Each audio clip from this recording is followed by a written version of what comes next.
Hola, en este segundo video vamos a analizar la regla de potencias para antiderivadas. Esta regla nos dice lo siguiente, nos dice que teniendo R un número racional, de manera que R es diferente a 1, la antiderivada más general de una función potencia x a la R es x a la R más 1, todo sobre R más 1, más C, donde C es una constante arbitraria. Para poder aplicar esta regla y reconocer cómo vamos a representar la antiderivada, vamos a resolver 4 ejemplos diferentes. Uno con potencia, uno con raíz, uno con cociente y uno con suma de potencias. Revisemos por un momento el primer ejercicio. Antes de resolverlo, debemos analizar que la antiderivada la podemos representar mediante el siguiente símbolo.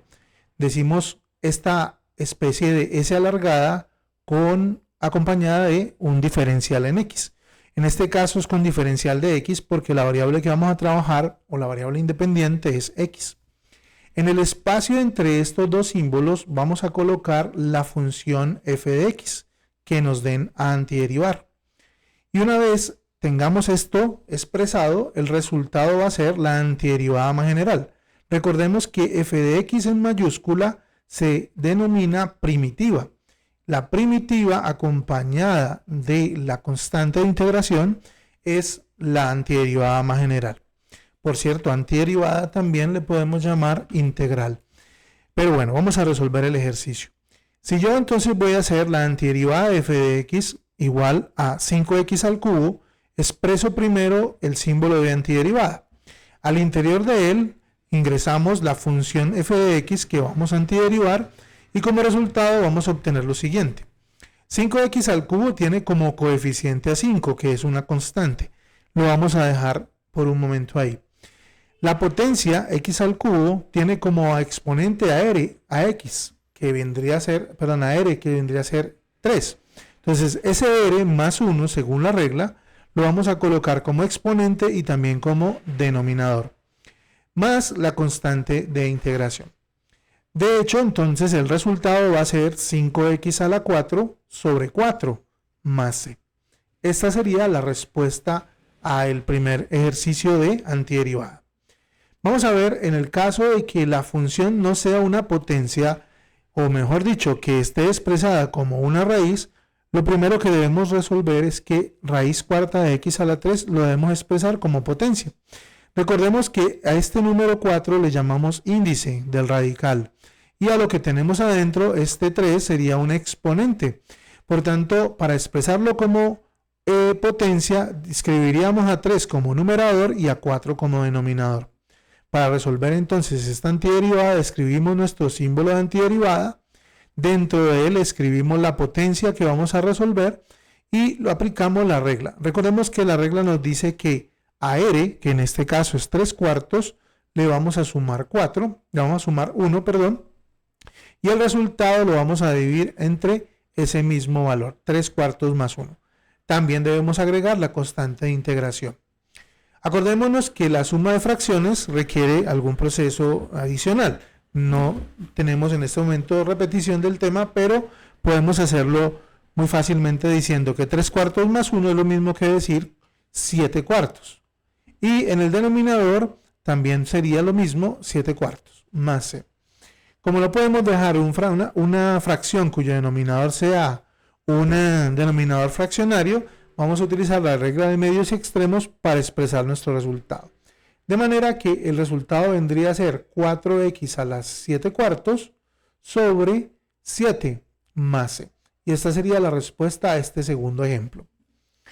Vamos a revisar un ejemplo donde ya no tengamos raíces, sino que el exponente esté en el denominador. De forma que lo primero que tengamos que hacer es aplicar la regla de potencias, donde nos dice que cualquier exponente negativo expresa como denominador esa potencia con exponente positivo. Por tanto, 1 sobre x a la 3 sería lo mismo que decir x a la menos 3. Para hacer esta antiderivada, volvemos a escribir nuestro símbolo de antiderivada. Dentro de él escribimos la función x a la menos 3, que representa 1 sobre x a la 3, y aplicamos la regla. R en este caso es menos 3, le vamos a sumar 1 y el resultado de esa suma lo colocamos como denominador. No olvidemos que hay que escribir la constante de integración. Por ende, el resultado va a ser x a la menos 2 sobre menos 2 más c. Como en matemáticas no podemos dejar expresadas potencias negativas, por presentación vamos a escribir esa potencia de x a la menos 2 en el denominador con exponente positivo, quedándonos entonces la respuesta como 1 sobre menos 2 por x al cuadrado más c. Por último, hagamos una antiderivada de una función polinómica, una suma de funciones. Vamos a resolverlo de la siguiente manera. La antiderivada de esta función, recordemos que la expresamos primero el símbolo y luego agregamos el polinomio. En la teoría del primer video decíamos que la antiderivada o la suma de las antiderivadas de una suma de otras funciones, pues simplemente es la suma de ellas, obviamente. Pero entonces el resultado va a ser 9 es una constante, x está elevado a la 3, en este caso ese sería el valor de r, 3 más 1 sobre 3 más 1, más, aquí menos 2, que es una constante, x a la 2 más 1 sobre 2 más 1, más 8, pero este 8 tiene acompañamiento de una x. Cuando usted escribe una constante, esa x podría ser un acompañamiento mientras el exponente fuera 0, porque toda cantidad elevada a la 0 me da 1. Entonces tendríamos que la antiderivada de 8 sería x a la 0 más 1 sobre 0 más 1, sin olvidar nuestra constante de integración. Como resultado de esta operación, tendríamos que nuestra antiderivada más general sería 9 cuartos de x a la 4 menos 2 tercios de x a la 3 más 8x más c. Muchas gracias. En el siguiente video veremos otros ejemplos de antiderivadas.